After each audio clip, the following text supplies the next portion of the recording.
I don't have the energy to sit up right now. I'm tired.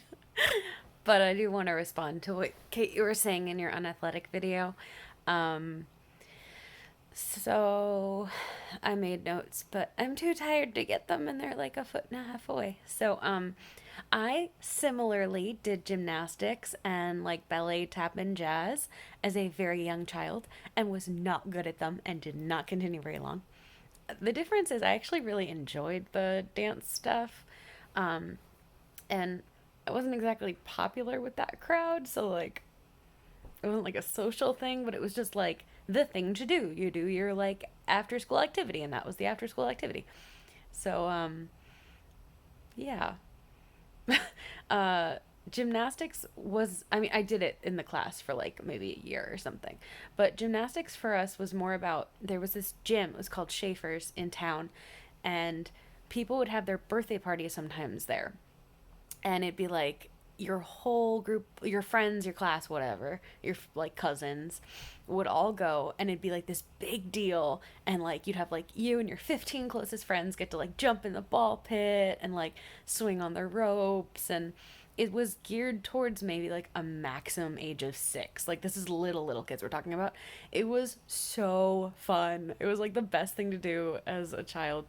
And I haven't been back in a long time, but I did see the building once, maybe 5 years ago, less, 3 years ago, and it was so much smaller than I remembered. Like in my memory, this is like a cavernous, enormous space with like tons of equipment, and like the pit with the foam squares was like the size of a swimming pool. And I looked, and from the outside, it's like that building is not big.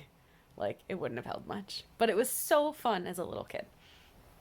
Swimming, I did. I don't know if you guys know that or not, but I was a competitive swimmer on like I was in like a club team and my high school team, all the way till I graduated high school. I loved swimming. Also, I was always very good at floating. And one of the things about floating is like, if, like you said, if you keep your lungs full, it's easier to float. If you release air, you're more likely to sink. So we had this game. It was probably unsafe. I don't know. When we were teenagers, it was like you release all of the air you can so you can get as close to the bottom as you could, because you needed to have like your belly button, your knees, your nose, and your shoulders or something was the goal, all touching the ground at the same time. And to do that, you have to have like almost no air in your lungs, because if you have a little bit of air, you're going to be up. So it's like if your like shoulders are down, that means your butt's up. If your butt's down, that means your shoulders are up. So you have to get rid of all of the air, and then by the time you swim back up, you're like gasping for air, half dead when you finally get back up and say you got it or something. Um, and that was the most fun thing ever. So, moral of the story is don't release air and you're better. Yeah. The thing is, when you're trying to teach a little kid that, if they're at the bottom and they have already released the air, it's too late to correct for the issue. So, you really have to teach them like that strategy ahead of time. Oh my god. I have so much hair.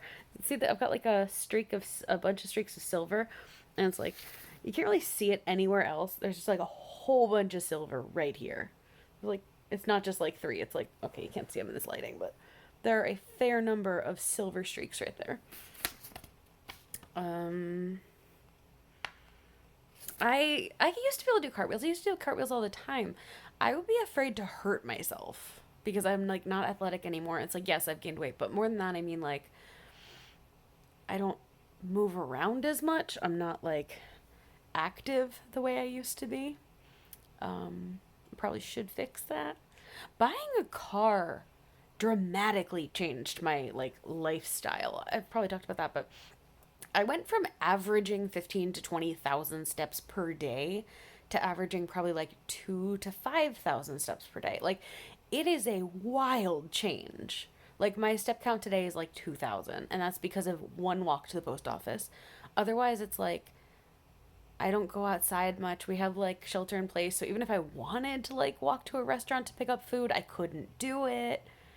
So I need to like intentionally work walks into my life or something now, because and like I get home from work, I'm tired. I just want to lay in bed and read. Yeah. Oh, that's something I wanted to talk about. So I finished my nano on the 29th, And I basically like had a party on the first, and then one last week, with some nano friends to celebrate, like, party like via Zoom or whatever, virtual party. Other than that, I've done almost nothing but read. Like, I went a month without reading anything because I was too busy writing. Except I think I read one book in the time where I took some time off from writing.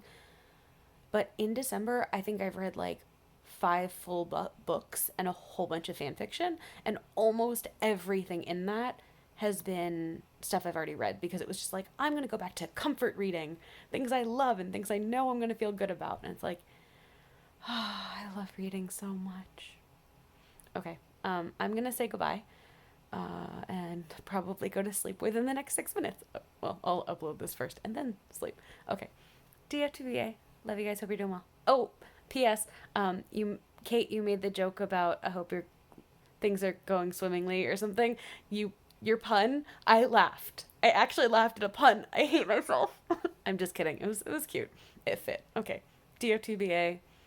Hope all is well. Bye.